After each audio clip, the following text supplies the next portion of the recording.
did Anna do her welcome? Oh, here we got it. Yeah. Аня, починай. Все, і ми раді всіх вітати на нашій сьогоднішній зустрічі. Ми раді вітати наших терапевтів, нашу чарівну перекладачку Наталію і всіх, хто сьогодні до нас доєднався. І ми будемо продовжувати ту тему, яку розпочинали на минулому вебінарі, і розширимо її, бо говорити ми будемо сьогодні про родини, які опинились в різних куточках світу, в різних країнах, в різних регіонах нашої країни. Як їм бути разом, як їм родинам стати ще міцнішими, і як дочекатись тієї щасливої миті, коли ми всі знову будемо разом. So welcome everyone. Welcome our great therapists. Thank you for joining us again. Welcome to our guests who are watching us here and on YouTube.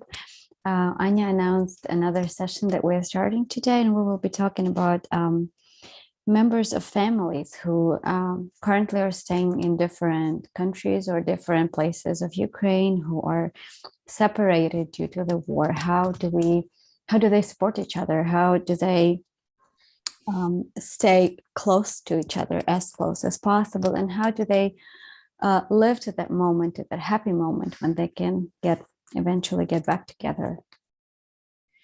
Okay, thank you, Anna, and thank you for having us. As always, we feel very honored to be here, and we welcome all of our Ukrainian friends and colleagues that we have been making over the last, oh goodness, I don't know, are we on 100 days yet? We're getting close to maybe 80 some days now, I guess. So welcome to our support meetings.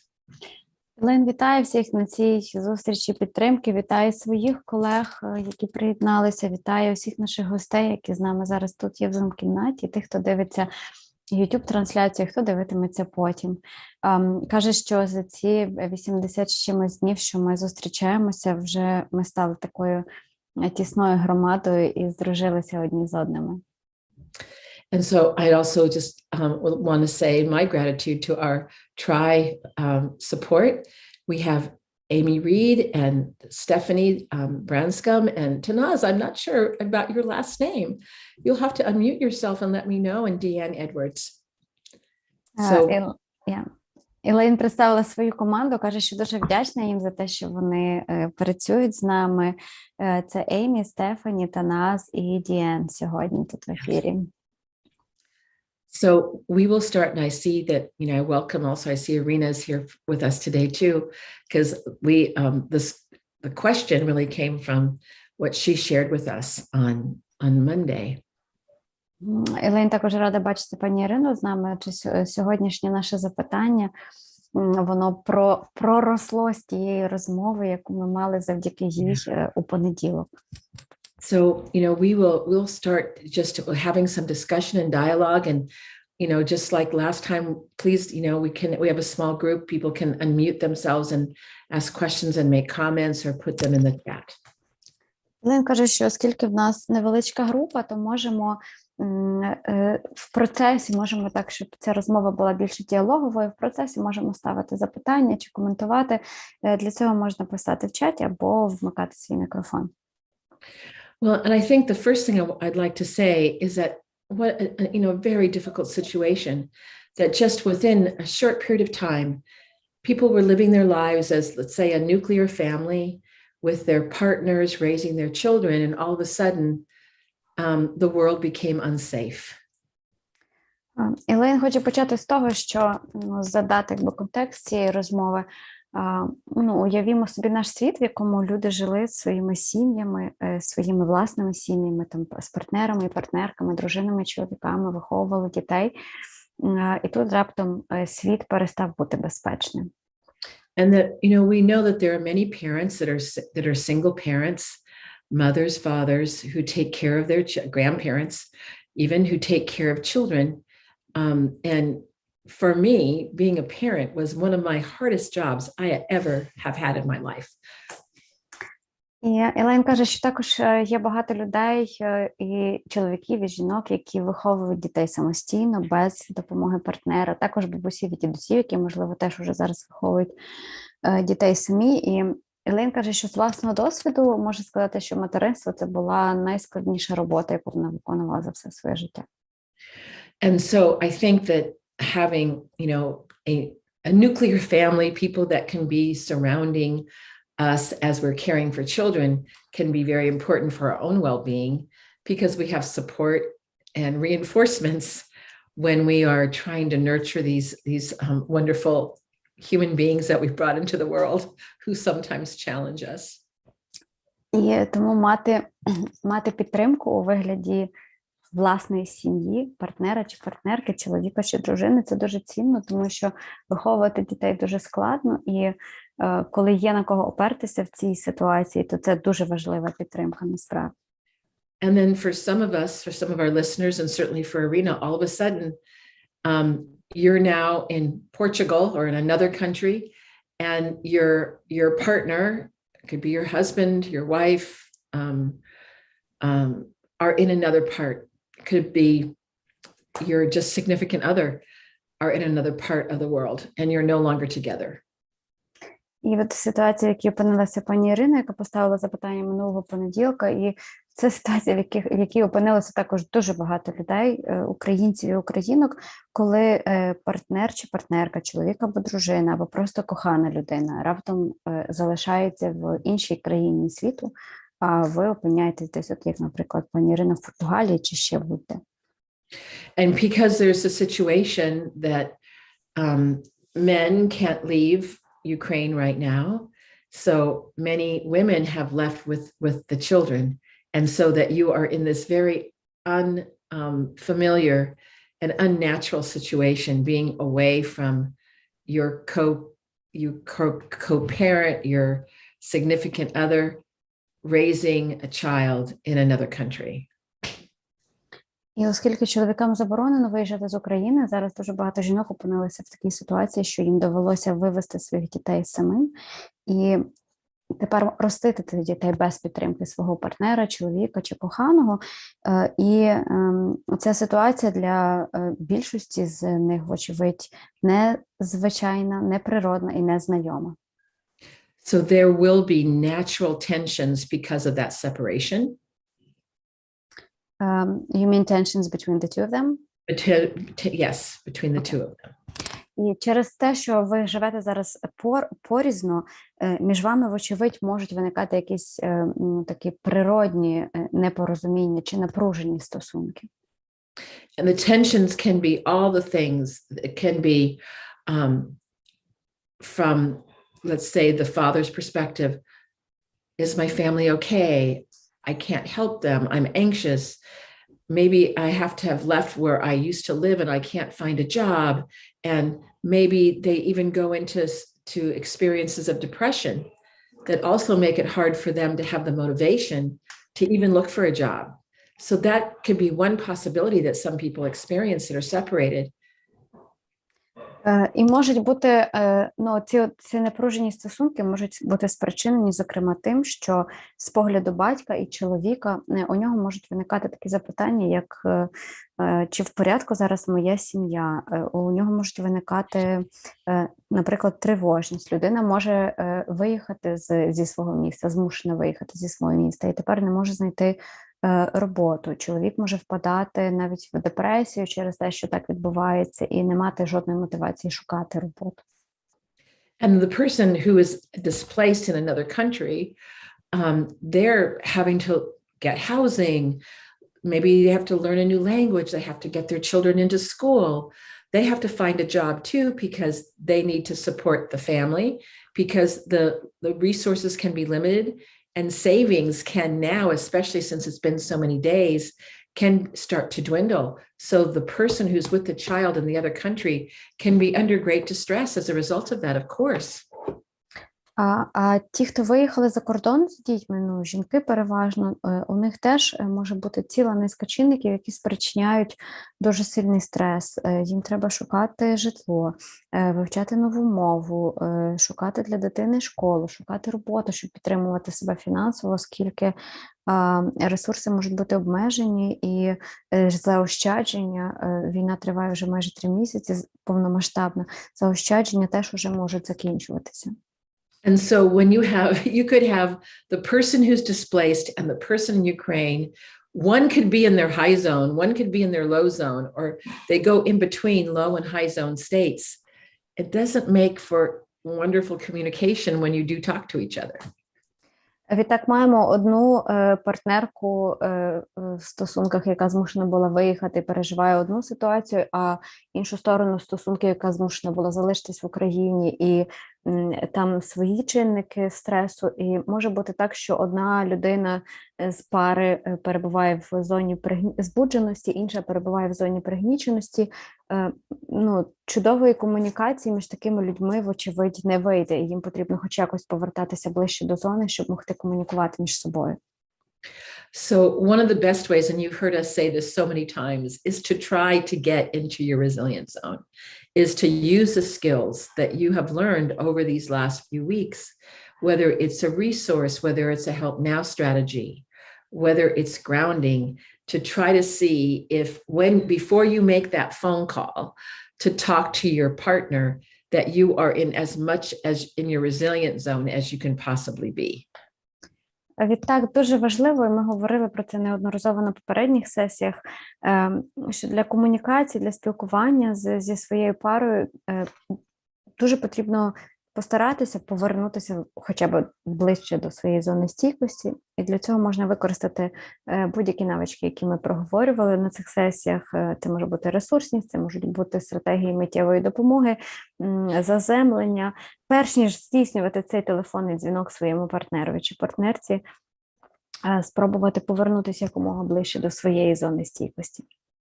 And if your partner, your significant other, has not been coming to the support meetings and they have not benefited from like our 4 webinars and our discussions, if there is any way to get the other person to learn the skills, even if you start teaching them in a conversational way, like for example, oh, do you remember that time we went to the coast and, you know, we had that wonderful vacation and it was so beautiful and our son was playing by the sea. I mean, who knows what it would be, but if you start in a conversational way, reminding the person of their resources, it's a way without them knowing all the skills that they may be able to get more into their resilient zone.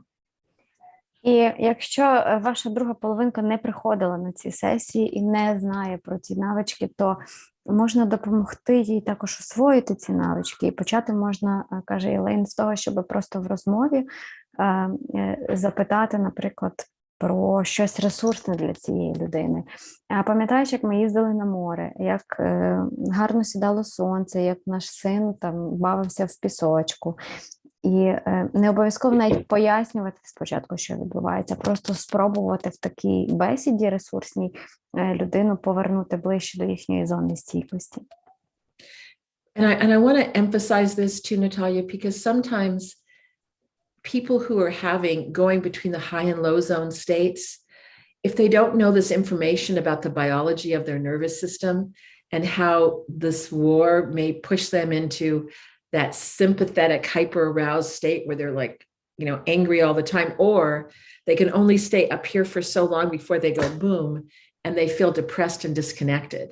Because there's so much self-blame and shame, especially, I see this especially in many men when they have been the earners for the family and have helped to contribute for the family.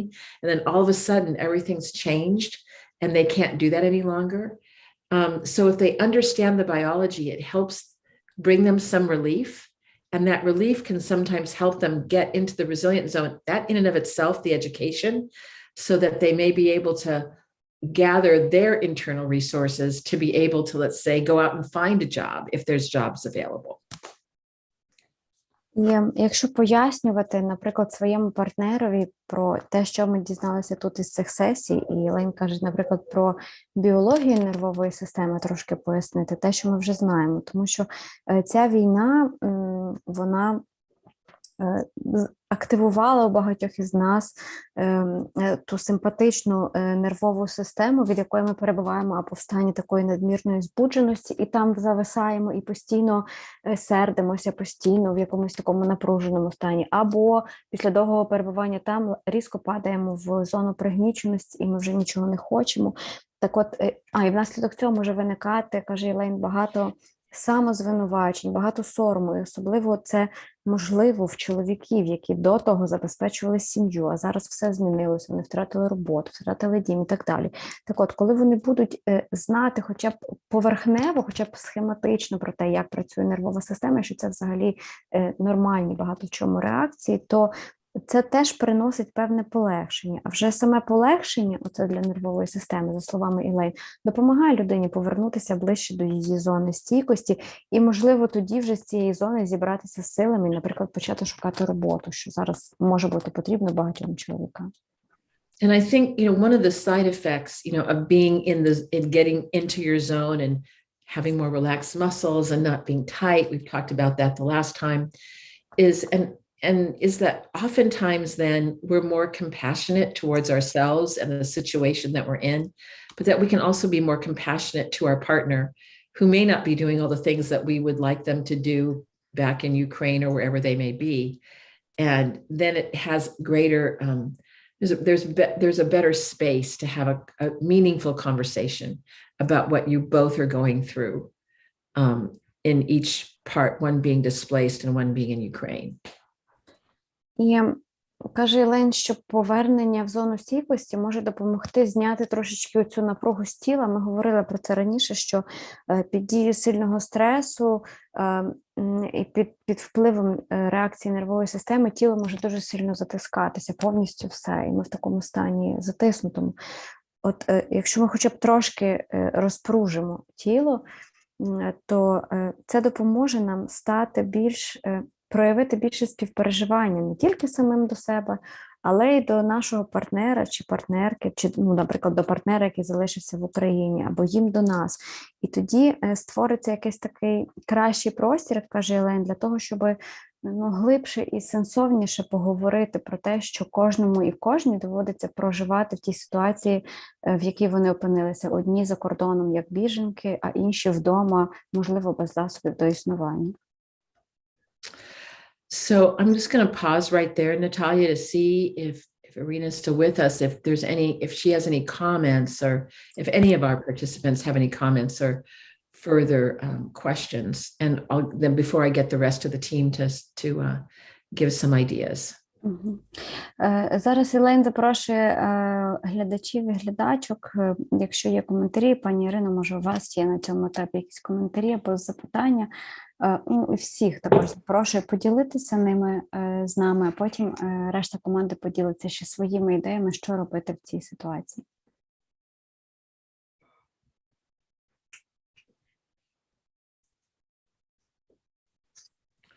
Okay. And if not, we'll just continue. Okay, we do have a comment here. Okay, go ahead. Irina tapped it in the chat. She wrote that her partner he did not just miss the sessions. He doesn't even believe in these things. Then that becomes very difficult, because then it's like you can't teach him or share something with him that he doesn't want to know. Right. But not that I believe in being sneaky, Natalia, but one of the things you can do is you can do it in a way that he doesn't know what you're doing. So it's like having that question going, oh, well, remember that time when our son was born? Wasn't that a wonderful day? I just want us to remember some of the good things that happened to us, because we're going through so many difficult things right now. That could be one thing, but I imagine Irina can think of some things that her and her husband had that maybe were joyful in their lives that she can say in a conversational way. And even though she's not saying, oh, this is a resource from the community resiliency model, that it would have the same impact. And I want her to know, I have done this so many times as I'm let me traveling translate around the that. world, that no one knew that I was using the skills, but I even say, oh, right now it just helps me to sit in my chair. And oh yeah, sometimes I just like to feel my hands on the sides of the chair, and it just makes me feel like more centered. I'm grounding. I'm telling them about grounding, but I'm not asking them to ground. Okay. So, we often talk about mirror neurons, right? That, oh, well, if you get yourself more settled, it may result in him being more settled. It's not perfect, but it would be worth a try. Так, Єлин каже, що да, ця ситуація, звичайно, складна. Я прочитала коментар від пані Ірини в чаті. В чаті написано, що чоловік не те, що не приходив на сесії, він не вірить в таке. Пані Ірино, бачу ваш наступний коментар, зараз перекладу, а тоді прочитаю його. І Єлин каже, що так, коли партнер не вірить, то, звичайно, переконувати його чи вчити його чомусь, чого він не хоче чути, це дуже складно. Але є способи донести чи якось передати йому цю інформацію чи ці навички хоча б опосередковано, що вже краще, ніж зовсім ніяк. І ми щойно про це говорили, і тепер Ілейн ще раз повторила, в розмові, наприклад, пригадувати якісь спільні для вас ресурси. Пам'ятаєш той день, коли народився наш син? Який то був чудовий день? Чи що ми тоді чудесно переживали? Тобто спільні оці ресурси, вони допомагають обговорення їх, воно допомагає пережити частково ці складні часи і складні моменти. Крім того, пані Ірино, ви можете навіть краще знати, що для вас двох є таким приємним чи радісним, і говорити про це, тобто в розмовному форматі перетворювати це на ваші сімейні ресурси. Можна не називати навіть це словом ресурси, взагалі не обов'язково будь-як це називати чи теоретизувати, а просто використовувати, щоб людина навіть не знала, що це.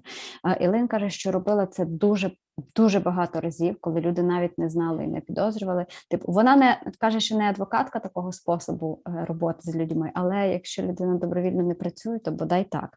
Крім того, що вона ще казала, наприклад, от вона сідає і каже, о, як приємно відчути долонями, там, не знаю, коліна чи долоню одна до одної стиснути, як це мені так допомагає, я так розслабляюся при цьому, або там я так заземляюся при цьому. Слово заземлення можна використовувати. Причому Ілейн каже, не просила людей повторювати ці дії, але оскільки ми маємо дзеркальні нейрони, то, можливо, частим повторенням людина теж від нас чогось навчиться.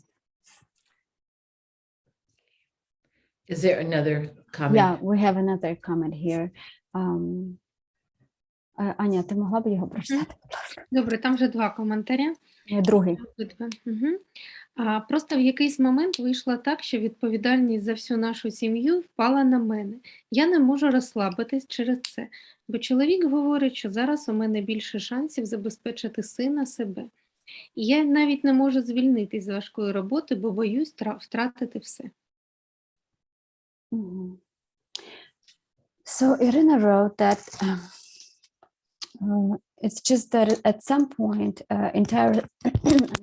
the entire responsibility for their family has become hers, and she cannot really relax because of that. And her husband keeps saying that she is the one who can provide for their son and for herself, and that's why she cannot leave this very difficult job because she's afraid she will lose everything she has. And so her husband is saying that it's all on her, that he can't help her in any way right now. Well, she put it in the way that she has more chances to provide for him and for herself. She has more chances than him. Does Irina think that's true? Пані Ірино, Ілейн запитує, чи правда те, що ви написали, що чоловік говорить, у вас більше шансів забезпечити сина і себе. Ви згодні з цим? Ви вважаєте, що це правда? Там є коментар, який може частково дасть відповідь. Так, я бачу. Прочитати? Можна прочитати, але так, давай читай. А з чоловіком бувають теплі бесіди, коли я сама в ресурсі. Дякую, що ви мені допомагаєте тут набирати сил, розуміти, звідки брати сили. So this is the third commentary from Irina. She wrote that she does have some warm conversations with her husband when she herself is in her resilience zone and feeling resourceful. And she also wrote, thank you for helping me to learn where I can get that strength for myself. And she also responded to the question that she doesn't think that's true because she can do more. And that's what she believes, that she just needs to do some more movements, as she put it. Yes. So, I just think that she's really illustrating the difficulty in this situation right now for her, because so much of the responsibility is on her shoulders. At the same time, it's so, I think it's so encouraging to hear that she has moments where she can experience that warmth when she's in her resilient zone. And maybe that can help him also, because of mirror neurons, maybe get more in his resilient zone so that he might be thinking then of more possibilities. That's possible, because if he's not in his resilient zone, thinking about new possibilities, even looking for jobs, can be difficult because he'll have more negativistic thinking. That's what happens when we get into the high and low zone states.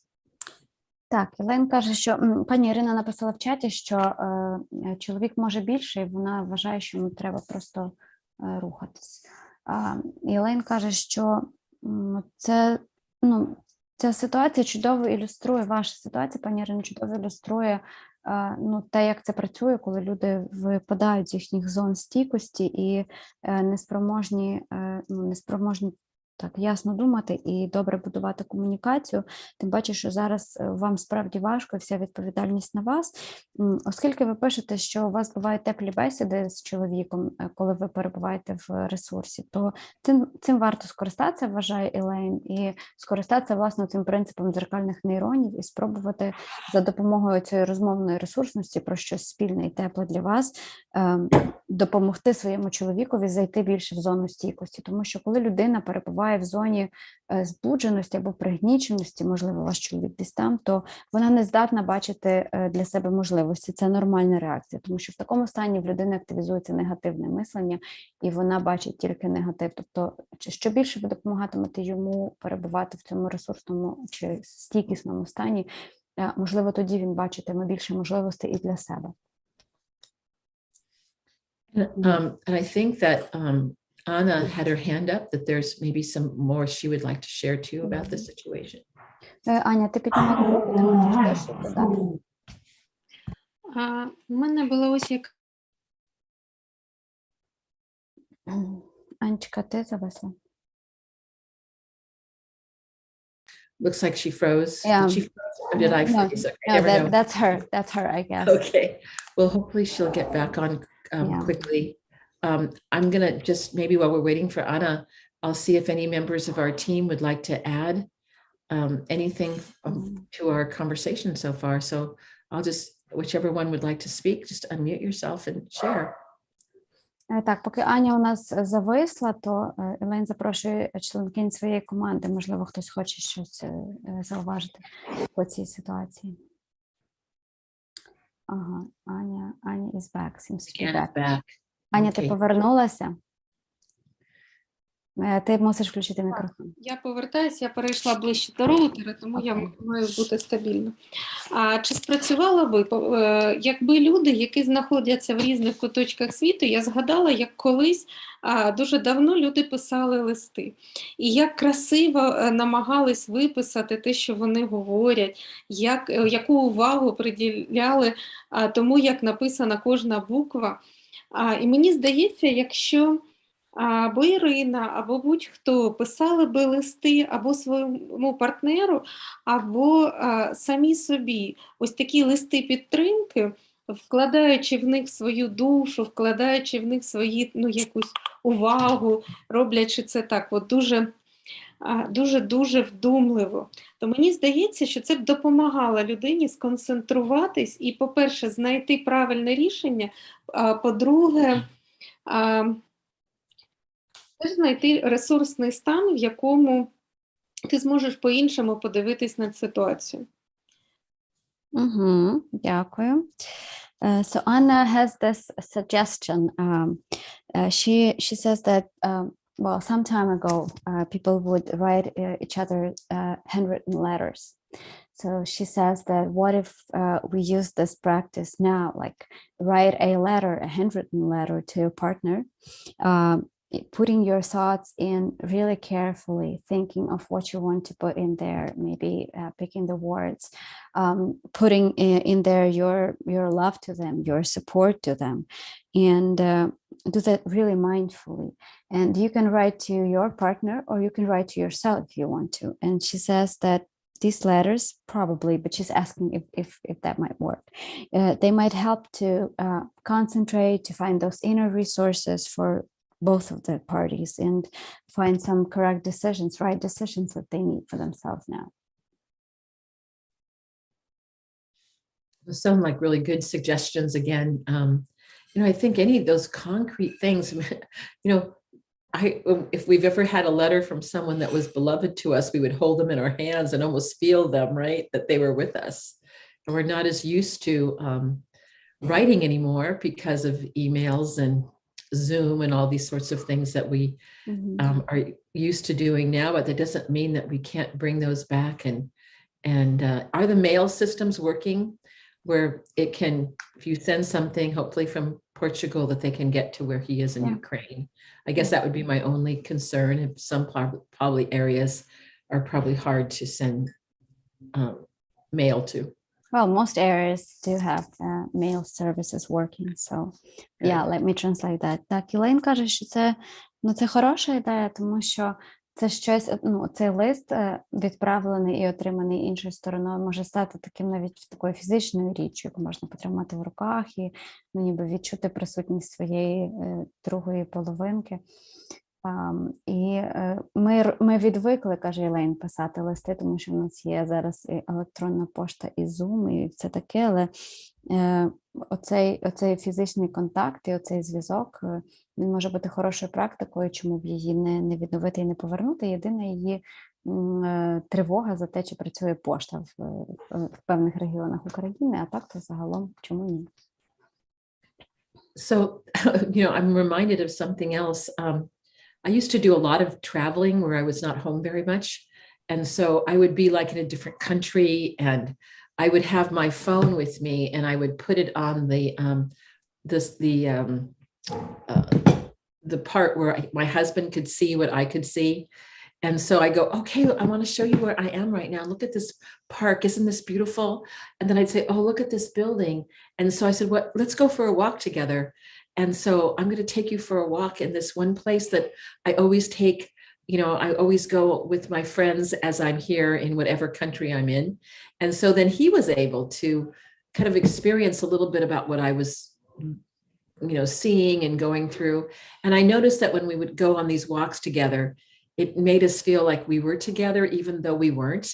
And that was one of the ways, kind of similar to the idea of the letter, but through the phone, that was a way to connect in a deeper way.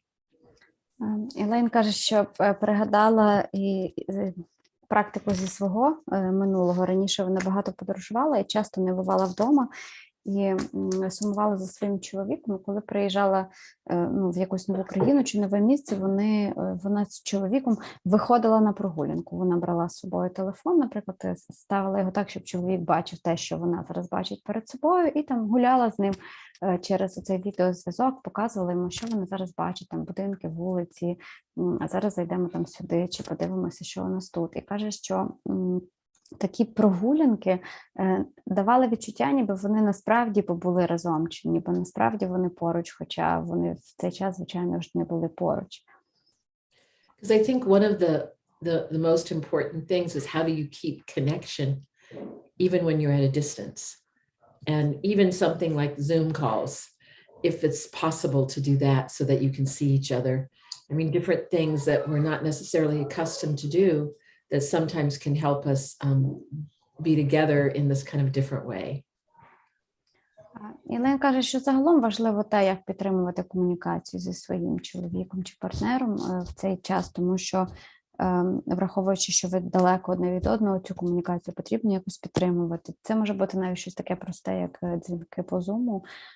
Можливо, ви не практикували їх раніше, але зараз в такій ситуації будь-які способи зв'язку, які дають вам змогу бути одним з одним, вони можуть спрацювати. So I'm going to just ask our team again. Well, I'm just going to kind of call you out. Deanne, do you have anything you want to add to our conversation? Mhm. Hello, everyone. Hi. Thank you, Elaine. Well, one thing I was thinking is how resources come in all kinds of shapes and sizes.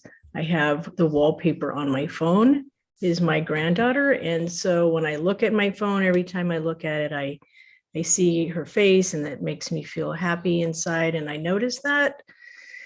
And I think that's the resources, just in connecting resources, even when we're disconnected, those good memories, those visuals, like Tanaz was noting the pink flowers is a resource on our screen, that we have those all over. And the other thing that comes to my mind too Hold for a is second so she can Yeah, translate. thank you. Так, Діан каже, що думала про те, наскільки різноманітними можуть бути ресурси і як цими всіма формами і виглядами ресурсів можна користатися. Наприклад, у неї на телефоні на заставці стоїть фото її онуки, і щоразу, коли вона дивиться на неї, то відчуває таке щастя і помічає одразу, де це щастя відгукується в ній. Є також ці ресурси, які об'єднують двох людей, оці спільні спогади, якісь зображення, якісь візуальні втілення ресурсів. Також Танас говорила про рожеві квіти, які слугують ресурсом, тобто будь-що, що об'єднує людей.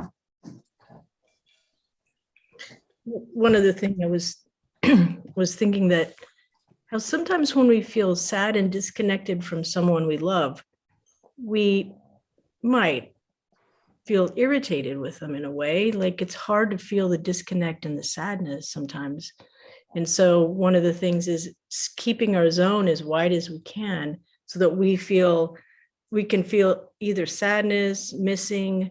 You know, those feelings are hard to sometimes sit with, especially when we're stressed. So I'm just sort of appreciating Irina's ability to keep resourcing and staying in her zone. But I'm just wondering, sometimes people, when they're traveling or something, sometimes there's just an irritation, but actually underneath that is some sadness. So just some thoughts.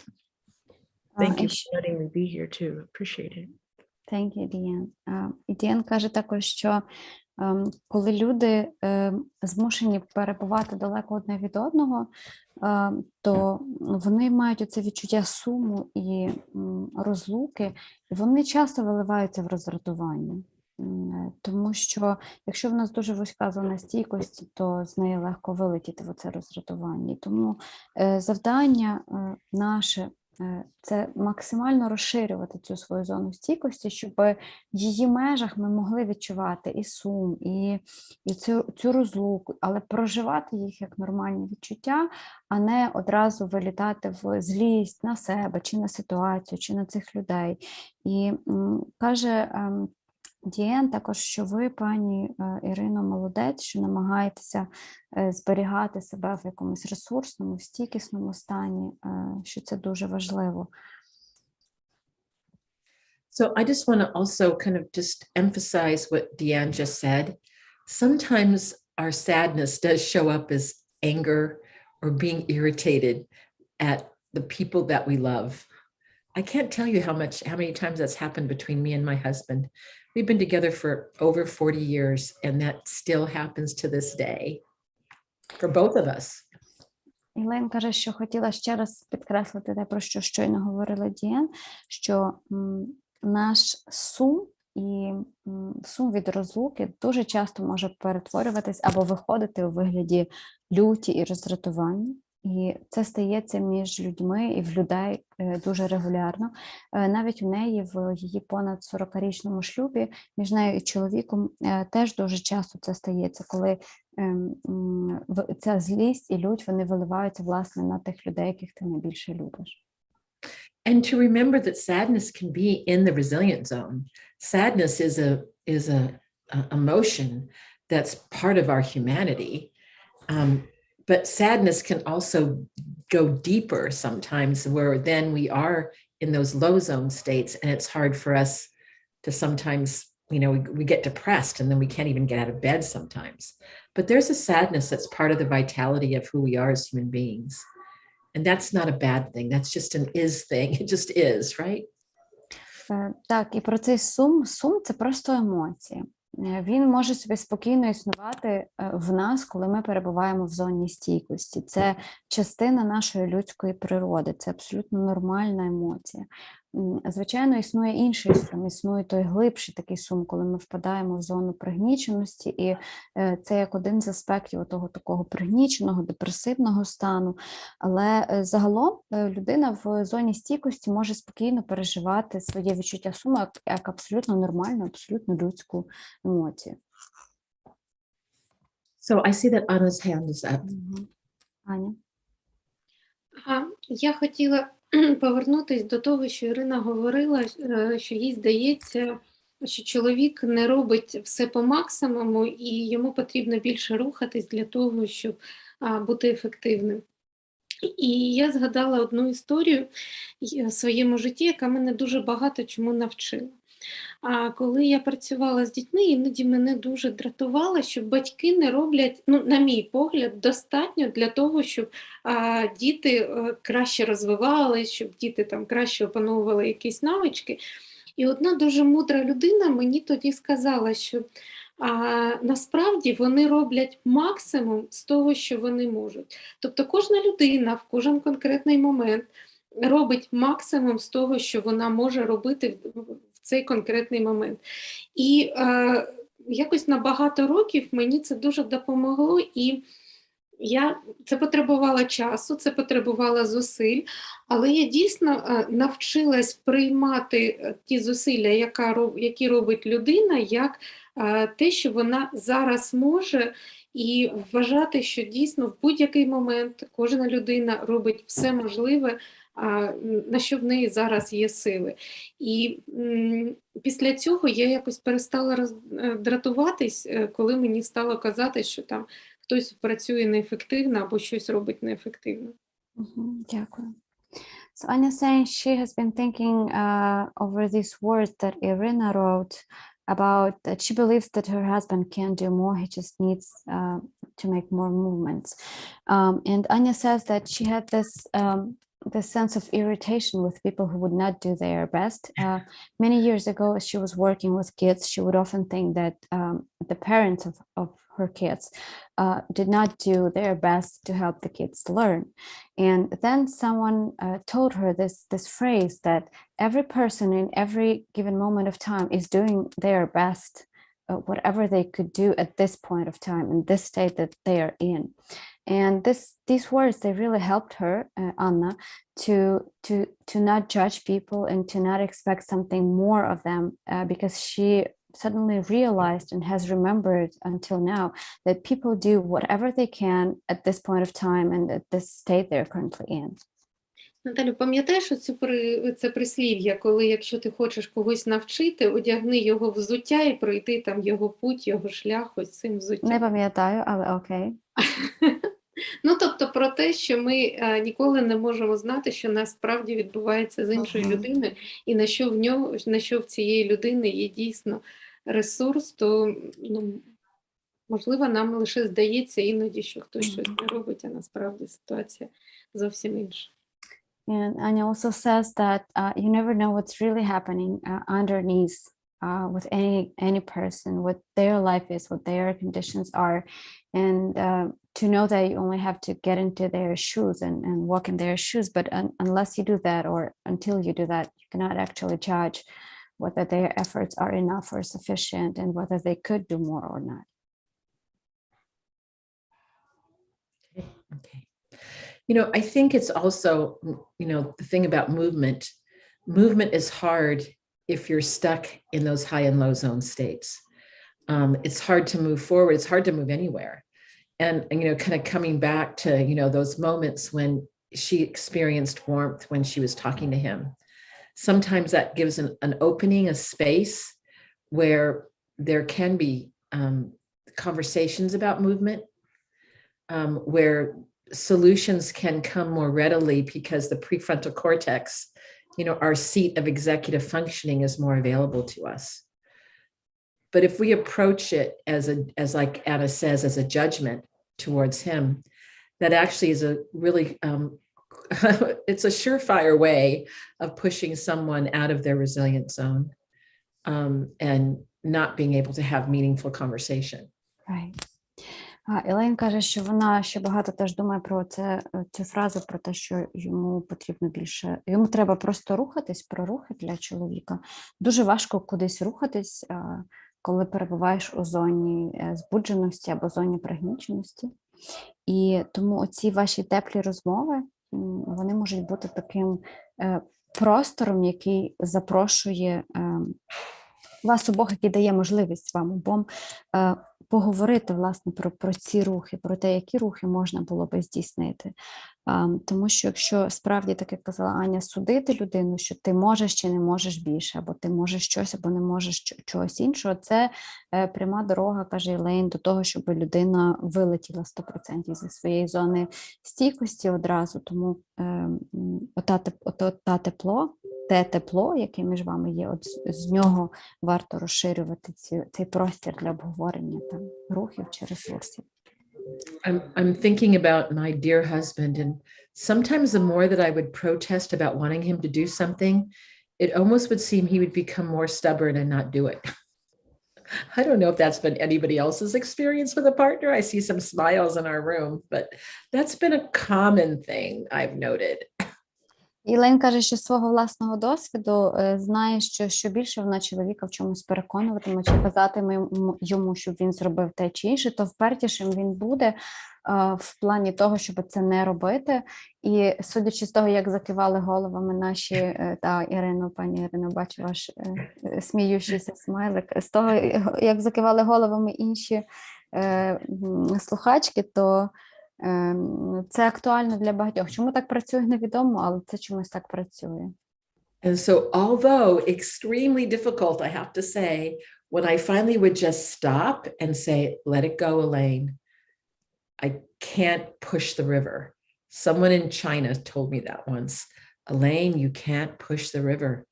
So when I stop pushing the river, I have noticed that I'm in the flow a little bit better. So I don't know if that would help Irina or anyone else right now, but oftentimes I have to remind myself that I can't push the river. І Елейн каже, що хтось в Китаї сказав їй таку фразу дослівно, що ти не відштовхнеш річку, чи, напевно, не зміниш русло річки, можна так перекласти. І Елейн вчила і вчить себе просто приймати тоді ситуацію, так? Відпускати ситуацію. Ти не зміниш русло річки, і хай вона собі тече, як вона тече.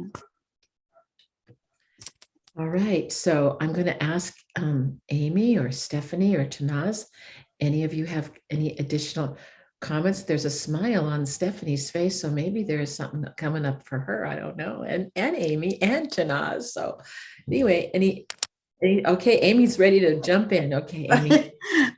Well, I'm just thinking so many wonderful things have already been said, and I don't think I have a better way to say any of them, but some things that are going that I keep thinking about is that, you know, when we're not in our zone, we're not connecting. We're not able to connect with other people. And so when we're both out of our zone and we're trying to communicate and, you know, either solve a problem or make a decision about something, but we're both out of our zone, how challenging that is. And Irina, I just got this warmth in my chest when you were talking about realizing that there were times when you knew you were in your resilient zone and you were able to experience the warmth of your connection with your husband. So like, I got that all the way here, just hearing that. And so that's really powerful and reminds me again that, you know, what we choose to pay attention to, what we focus on is what will grow. And so continuing to notice when you're in your zone during a time that you're communicating with your partner and paying attention to what you're experiencing, paying attention to the warmth, paying attention to other sensations that you might be noticing, just to continue to build on that and practicing all the things. Obviously you're practicing things because you're noticing all of this, to continue to do that. Maybe when you know, oh, we're going to talk tonight on the phone, so before we have our conversation, I may use a resource, or I may use a grounding skill just before we have the conversation, or, you know, you using the skills. And I probably need to stop and Thank you. Так, Еймі каже, що каже Еймі? Що, звичайно, коли люди перебувають поза зоною стійкості, то налагодити зв'язок один з одним дуже важко. Тому, пані Ірино, дуже добре, що ви помічаєте, що ви іноді перебуваєте в такому, як ви написали, ресурсному стані, і тоді можете поговорити з чоловіком, і це такі теплі розмови. Еймі каже, що коли ви про це написали, ну, і я про це прочитала, в неї самої з'явилося відчуття оце теплоти в грудях, що ви здатні, по-перше, помічати в собі оцей свій ресурсний стан, по-друге, здатні помічати, які самовідчуття у вас з'являються при цьому в тілі. Це дуже, дуже важливо, і це дуже, насправді, потужний інструмент, тому що ми неодноразово говорили на цих сесіях, що те, в що ми вкладаємо увагу, в що ми вибираємо вкладати увагу, це в нас росте. Чи то позитив, чи то негатив. Тому продовжуйте помічати ті періоди, епізоди, коли ви перебуваєте у зоні стійкості, продовжуйте зауважувати самовідчуття на рівні тіла, які з'являються, коли ви є в зоні стійкості.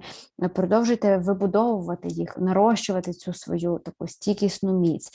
Дуже добре практикувати будь-що, що ви собі там практикуєте з цих наших практик чи ваших своїх перед розмовами з чоловіком, щоб нарощувати цю стійкість і у вашому якомусь спільному просторі.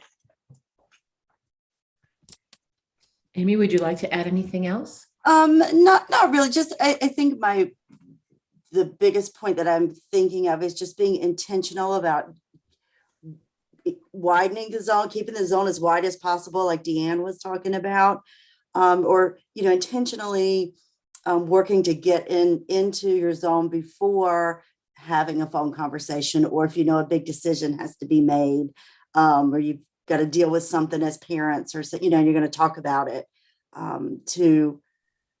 to notice what's going on inside. Are you in your zone before you have the conversation? Yeah, I think that's something that we've all been saying. So go ahead. I think that's worth emphasizing, Natalia. І Емі ще раз підкреслює, наскільки важливо усвідомлено підходити до того, в якому стані ми розмовляємо з іншими людьми, в якому стані ми розпочинаємо ту чи іншу бесіду, в якому стані ми приймаємо важливі рішення, як батьки, як партнери в шлюбі, і намагатися перед такими ключовими речами повернути себе в зону стійкості, упевнитися, що ми перебуваємо в ній.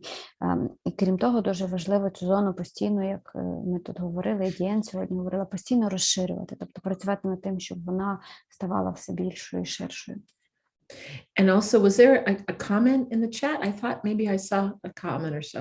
Yeah, Irina wrote that she will do her best to do all of that. Yeah, that's so. I just want everyone to know that we know she's doing her best right now with everything that she's going through. There's not a doubt in my mind. Пані Ірина написала в чаті, що вона буде дуже старатися, і Лейн каже, що в них немає сумнівів, що ви вже дуже стараєтеся і докладаєте всіх зусиль насправді, щоб тримати все це в такому хорошому якомусь стані. So we have just a few minutes left. I'm just going to check in with Stephanie and Tanaz to see if there's any additions right now or not. Okay. Oh, Stephanie has something. All right, Stephanie.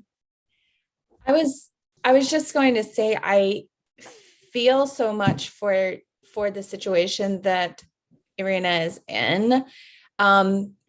Even though I have not experienced the complexities of war, when my daughter was first born, my husband and I were experienced a sort of separation. I'll explain, but I'll let you translate. Okay, thank you. Стефані каже, що особливо немає чого додати, але дуже співпереживає ті ситуації, в які зараз опинилася Ірина, і багато хто з нас. І попри те, що вона не має такого безпосереднього особистого досвіду життя в умовах війни і того, що це за собою тягне, але хотіла поділитися іншим своїм досвідом. So my husband and I were together in the same house, but the job that he worked was overnight. He worked all night long, and it was a very physically demanding job. So when he came home, he just crashed and slept. And so a lot of the responsibility for taking care of our kid every day was on me. And, or at least felt that way. It felt like I had to do all the things all the time.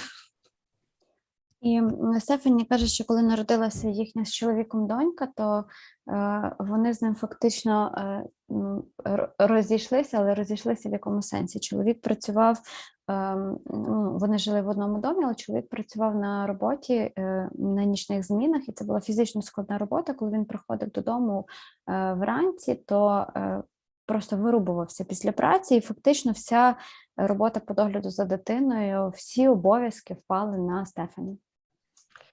And so even like in the United States, sometimes there's a little bit of judgment, or sometimes people look down on single moms.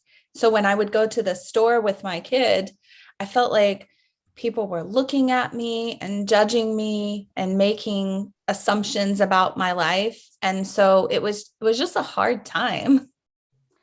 Мені каже, що їй було дуже складно в тому плані, що навіть в Америці люди іноді упереджено ставляться до самотніх матерів, і коли вона сама ходила з дитиною в магазин, то їй здавалося, що люди на неї дивляться, що її судять, що люди роблять свої якісь припущення про те, як вона живе, і їй було від цього дуже складно.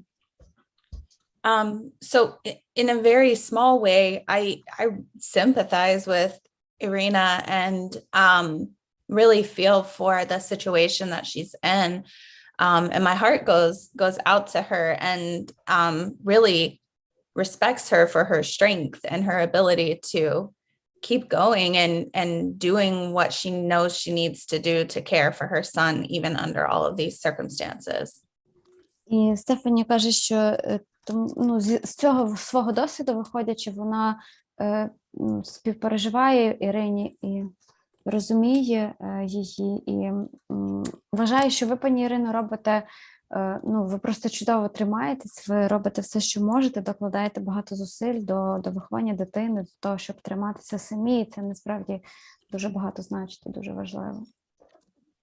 So I guess the only other thing that I would add is one thing that I know was helpful for us, and it may not always be possible, but was creating a kind of consistent routine for how we communicated, because we didn't see each other a lot, making sure that we did our best to be consistent about when we talked to each other on the phone. І що вони з чоловіком зробили, каже Стефані, враховуючи ситуацію, коли не могли бути разом фізично, не могли проводити багато часу поруч, то для того, щоб підтримувати спілкування одне з одним, вони впровадили собі такий графік, можна сказати, спілкування, щоб підтримувати його, щоб знати, що воно в той чи інший момент таки відбудеться. And so when he was going to work, he would always call me. And then if I was out running an errand, I would call him. And it got to be so routine that even now it's been 8 years. And every time I get in the car, my finger goes straight to the button to call my husband, because it was just, I get in the car and I call him. And so it's a natural thing now.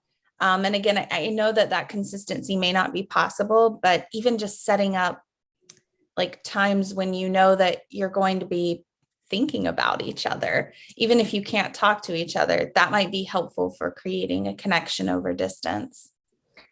І Стефані каже, що з них це виглядало так, що вони зідзвонювалися з чоловіком. Він виходив на роботу і тоді її набирав, або вона їхала, сідала в машину, їхати кудись вирішувати якусь справу, вона набирала його.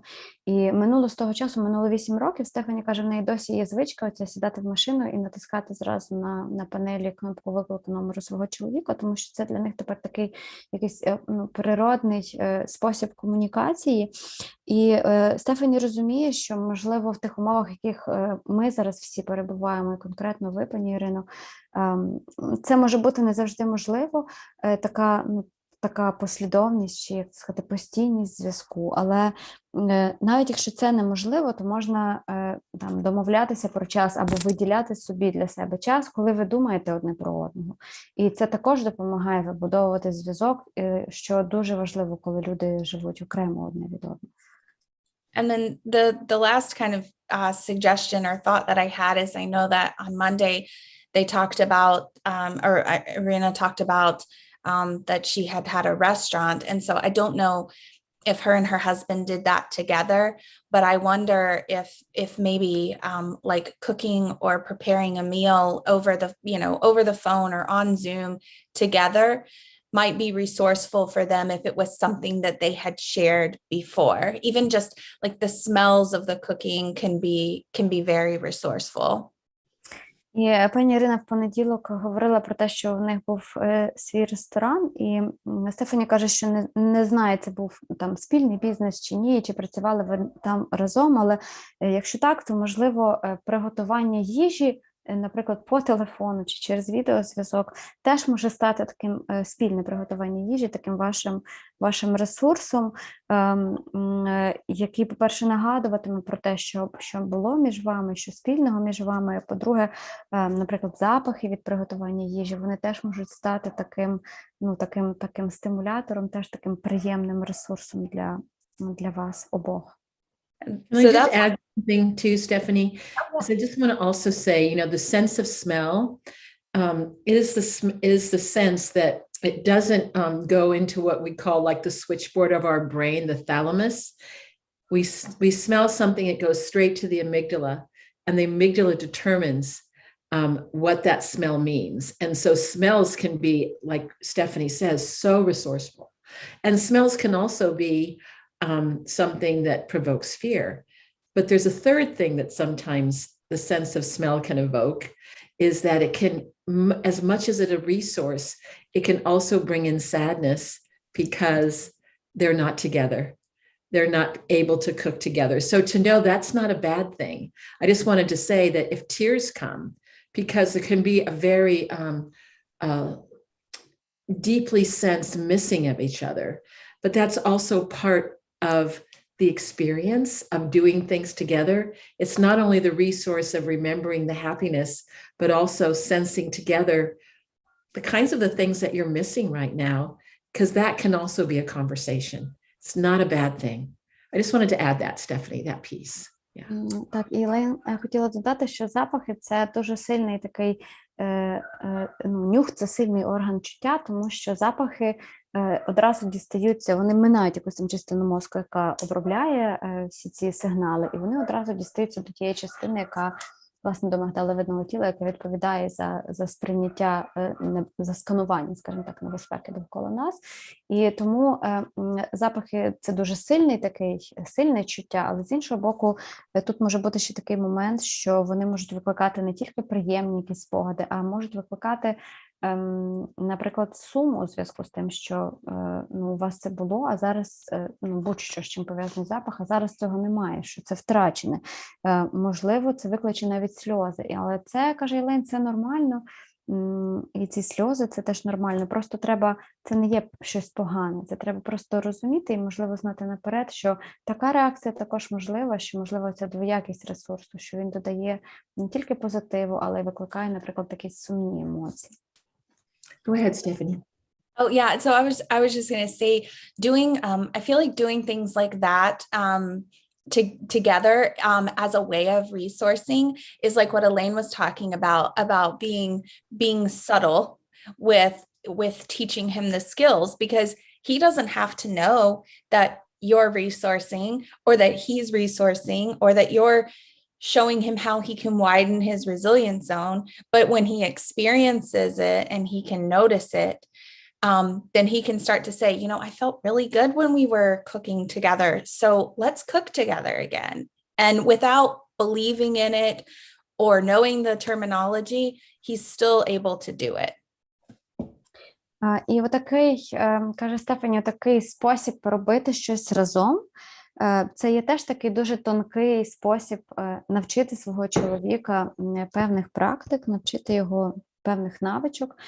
Тобто, коли ви разом готуєте їжу і про це говорите по телефону, не обов'язково йому при цьому називати всі практики своїми словами, чи там ресурсність ресурсністю, чи казати, що це спільний ресурс. Ні, просто якщо він, наприклад, навіть зауважуватиме, що це такий приємний досвід, і там помічатиме, як він себе при цьому почуває, то цим уже його зона стійкості може трохи розширюватися. І навіть якщо він в це не вірить, і навіть якщо він не хоче цього чути, то такий от ненав'язливий спільний досвід може стати хорошим способом насправді навчити людину ресурсності.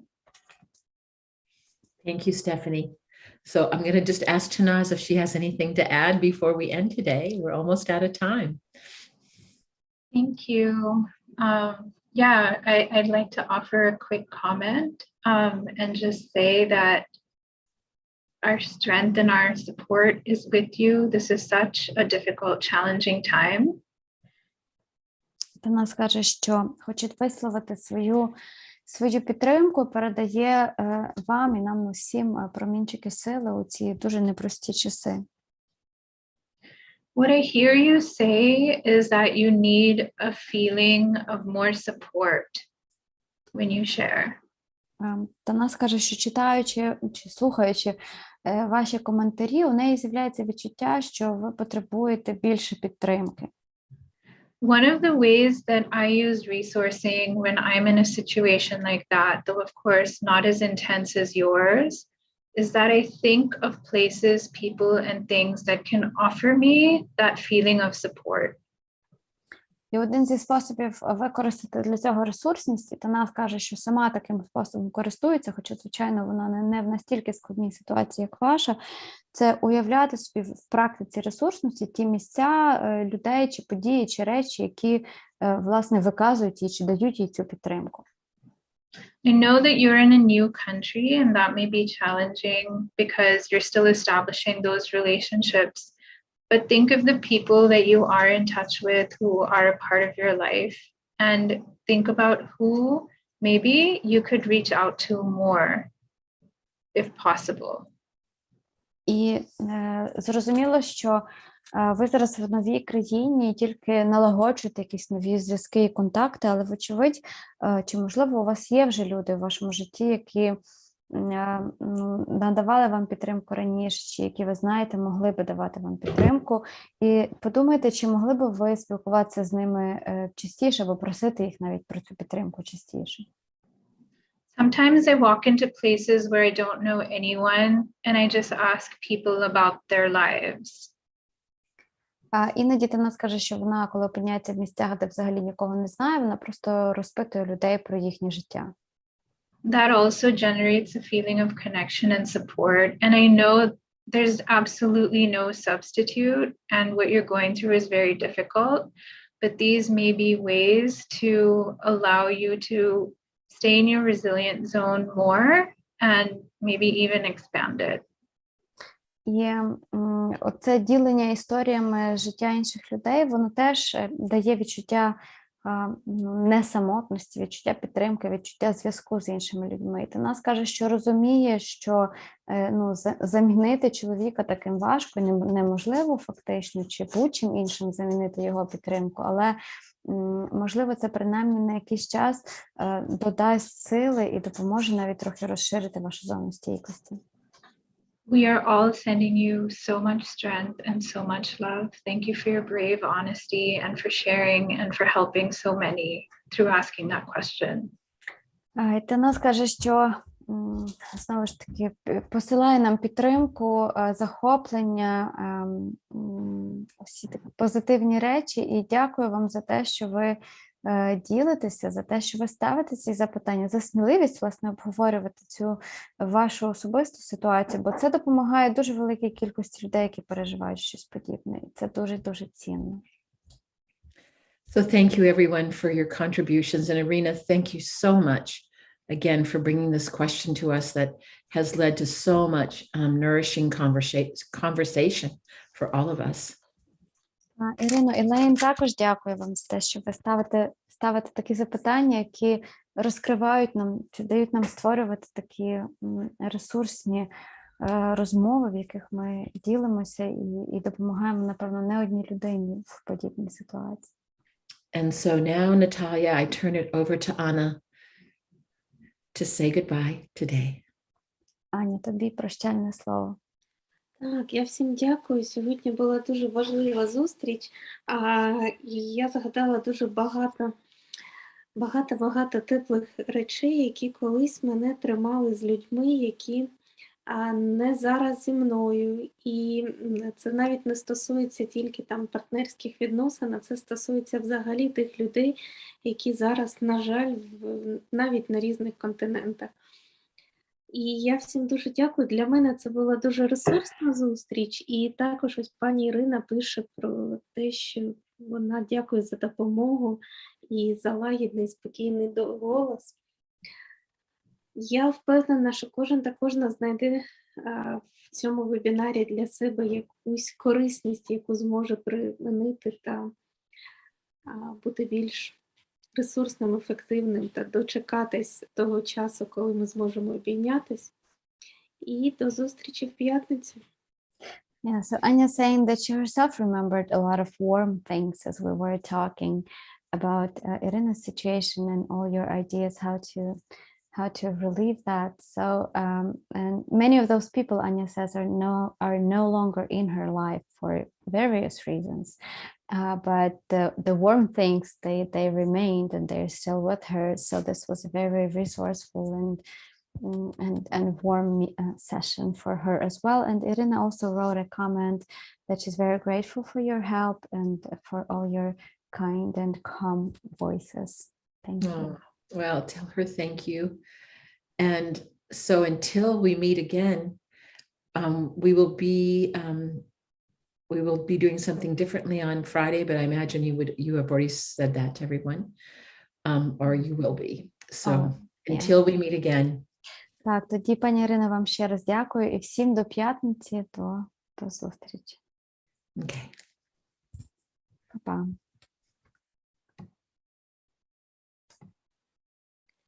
До зустрічі. Пока.